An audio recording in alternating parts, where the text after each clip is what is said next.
KPU Pangkep gelar rakor kode etik Badan Adok. Pangkep, DimensiTVNews.com. Rapat Koordinasi Penegakan Kode Etik Badan Adok Penyelenggara Pemilu dan Mitigasi Resiko Pelanggaran Pemilu tahun 2024, berlangsung di ruang pertemuan utama Kantor Komisi Pemilihan Umum KPU Kabupaten Pangkajene dan Kepulauan pada Kamis, tanggal 5 Oktober tahun 2023.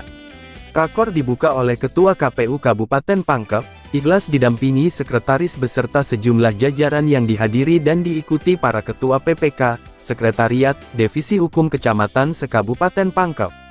Sedangkan bertindak sebagai narasumber pemateri anggota Komisioner Muarif Koordif Hukum dan SDM, Kasih Intel Kejaksaan Negeri Pangkep Sulfikar Wakili Kajari, Hakim Pengadilan Negeri Pangkajene Beni Glenirta Surya Wakili Ketua Pengadilan Negeri. Ketua KPU Kabupaten Pangkep Ikhlas berharap teman-teman Ketua, Sekretariat dan Koordif Hukum ini bisa lebih proaktif lagi agar fungsi-fungsi pemahaman terkait dengan hukum, terkait dengan pengawasan internal ini bisa berjalan.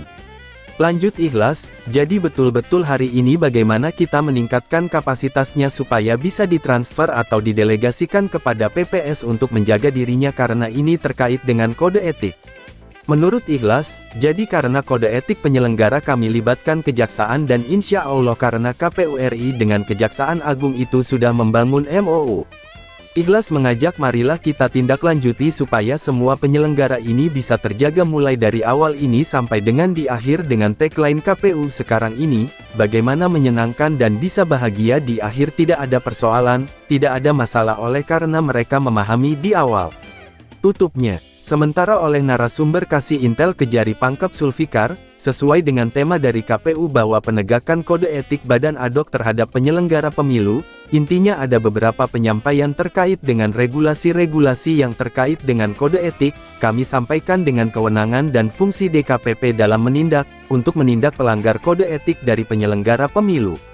Tandasnya, sedangkan Hakim Pengadilan Negeri Pangkajene Deni intinya masalah tindak pidana pemilu perbedaannya kapan dia melanggar kode etik, kapan dia akan terkena sanksi administratif dan kapan dia juga terkena sanksi pidana dalam tindak pidana pemilu.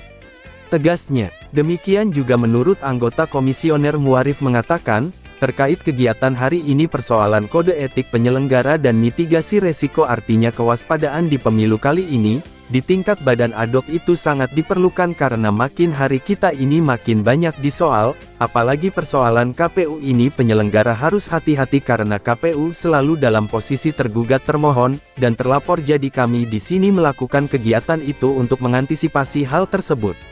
Ungkapnya, Liputan, Muhammad Yopi, kontributor Pangkajene dan Kepulauan, Pangkep Provinsi Sulawesi Selatan, mengabarkan untuk DimensiTVNews.com. Inspirasi membangun daerah.